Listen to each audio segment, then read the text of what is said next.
কোনো এক বুজুর্গ ব্যক্তি বলেছিলেন, রমজানি হও, রমজানি নয়, অর্থাৎ কেবল পবিত্র রমজান মাসে আল্লাহর ইবাদত করবেন এবং বাকি 11 মাস গুনাহের মধ্যে ডুবে থাকবেন, তা হতে পারে না। আসসালামু আলাইকুম ওয়া রাহমাতুল্লাহি ওয়া বারাকাতুহু। প্রিয় দর্শক, আজকে আমরা জানব আল্লাহ তাআলার গুরুত্বপূর্ণ ইবাদত সম্পর্কে।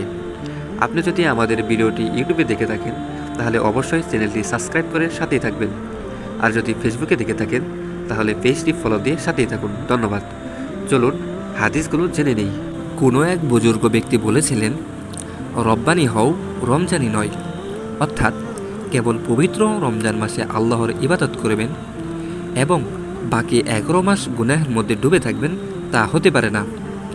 রমজান অবশ্যই ইবাদতের মৌসুম এবং এ মাসে বেশি বেশি ইবাদত করতে হবে, তবে এর অর্থ কখনোই অন্য সময়ে ইবাদত ছেড়ে দেওয়া নয়, কারণ বছরের অন্য সময়ও ফরজ ও নফল ইবাদতের মাধ্যমে নিজের আমলনামা সমৃদ্ধ করা মুমিনের দায়িত্ব।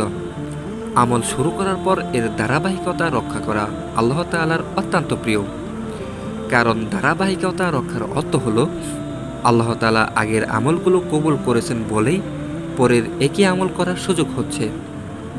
হাদিসে এসেছে, হযরত আয়েশা রাদিয়াল্লাহু আনহু বলেন, রাসূল সাল্লাল্লাহু আলাইহি ওয়াসাল্লামকে জিজ্ঞাসা করা হলো, আল্লাহর কাছে কোন আমল সর্বাধিক প্রিয়? তিনি উত্তর দিলেন, যে আমল সর্বদা করা হয়, চাই তা পরিমাণে কম হোক। রমজানের পর আমলের ধারাবাহিকতা কিভাবে রক্ষা করতে পারি আমরা, আলেমগণ এর বেশ কিছু উপায় তুলে দিয়েছেন। এখানে কয়েকটি তুলে ধরা হলো। নাম্বার 1, মহান আল্লাহর সাহায্য কামনা করা। আল্লাহ যেন রমজানের মতো পুরো বছর আমাদের আমলের উপর রাখেন, সেজন্য সবচেয়ে বেশি প্রয়োজন তার সাহায্য। পবিত্র কুরআনে তিনি আমাদের দোয়া করতে বলেছেন এভাবে, হে আমাদের রব, আপনি আমাদের পথ প্রদর্শন করার পর আমাদের অন্তরকে বিপদগামী করবেন না, আর আপনার কাছ থেকে আমাদের প্রতি রহমত দান করুন, আপনি একমাত্র দাতা। নাম্বার 2, রমজানের পর নিয়মিত নফল রোজা আদায় করা, যেমন শাওয়াল মাসের 6 রোজা, 9 জিলহজ আরাফাতের দিনের রোজা, 10 মুহররম আশুরা রোজা, সোম ও বৃহস্পতিবারের রোজা ইত্যাদি। নাম্বার 3, তাহাজ্জুদ নামাজ অব্যাহত রাখা। তাহাজ্জুদ আল্লাহর প্রিয় নফল নামাজ, এর গুরুত্ব অপরিসীম। তাহাজ্জুদের ফজিলত সম্পর্কে মহানবী সাল্লাল্লাহু আলাইহি ওয়াসাল্লাম বলেন, আল্লাহ তাআলা রাতের শেষ তৃতীয় অংশে কাছের আসমানে অবতরণ করেন এবং বলেন, কে আসো, দোয়া করবে এবং আমি তার দোয়া কবুল করব। কে আসো আমার কাছে, তার প্রয়োজন চাইবে এবং আমি তাকে দান করব। কে আসো আমার কাছে ক্ষমা চাইবে এবং আমি তাকে ক্ষমা করব। অন্য হাদিসে এসেছে, রাসূল সাল্লাল্লাহু আলাইহি ওয়াসাল্লাম বলেন, নিশ্চয় জান্নাতে রয়েছে এমন কিছু প্রাসাদ যার বাইরে থেকে ভিতর অংশ দেখা যাবে, ভেতর থেকে বাহিরের অংশ দেখা যাবে। এগুলো আল্লাহ তাদের জন্য প্রস্তুত করেছেন যারা মানুষকে খাবার খাওয়ায়, কোমল ভাষায় কথা বলে, ধারাবাহিকতাভাবে রোজা রাখে, সালামের প্রসার ঘটায় এবং রাতে সবাই যখন ঘুমিয়ে পড়ে তখন তারা নামাজে দাঁড়িয়ে যায়। নাম্বার 4, কুরআন তেলাওয়াত এবং সে অনুযায়ী আমল করা। রমজান কুরআন নাজিলের মাস বলে অন্য মাসে তা তেলাওয়াত করা, অর্থ অনুবাদন করা ও আমল করা যাবে না, তা কিন্তু সঠিক নয়। বরং রমজানের পরও কোরআনের সঙ্গে নিজেদের সম্পর্ক অব্যাহত রাখা উচিত। নবী করিম সাল্লাল্লাহু আলাইহি ওয়াসাল্লাম কিয়ামতের দিন আল্লাহর কাছে উম্মতের ব্যাপারে অভিযোগ করবেন, হে আমার রব, আমার উম্মত তো এই কুরআনকে পরিত্যাজ্য মনে করেছে।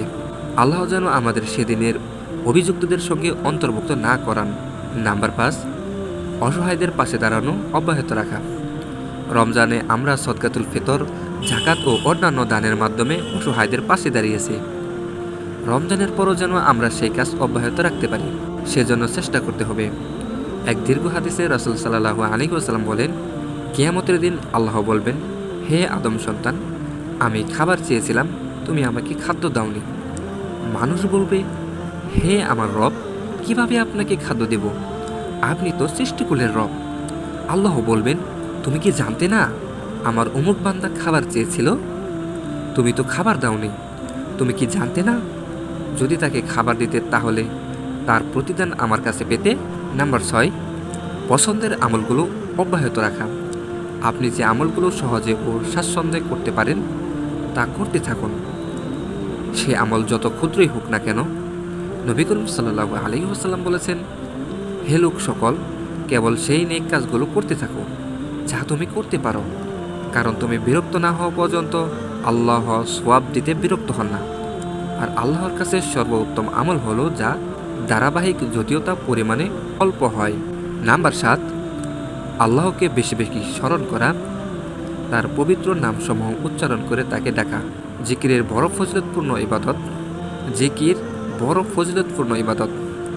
বান্দা যখন আল্লাহকে ডাকে তখন তিনি তাদের ডাকে সাড়া দেন এবং তাদের ক্ষমা করে দেন। আল্লাহ তাআলা বলেন, আমাকে ডাকো, আমি তোমাদের ডাকে সাড়া দেব। নাম্বার 8, গুনাহমুক্ত জীবনযাপনের চেষ্টা করা। রমজানে যেমন আমরা আল্লাহ তাআলার বিধিনিষেধ মেনে চলতাম, দিনের বেলায় নিষেধাজ্ঞা থাকায় আমরা খাওয়া দাওয়া থেকে বিরত থাকতাম, তেমনি আমাদের আয় উপার্জন, খাদ্য চলাফেরা, কাজকর্ম সব বিধিনিষেধ মেনে চলব। হালাল গ্রহণ করব এবং হারাম বর্জন করব।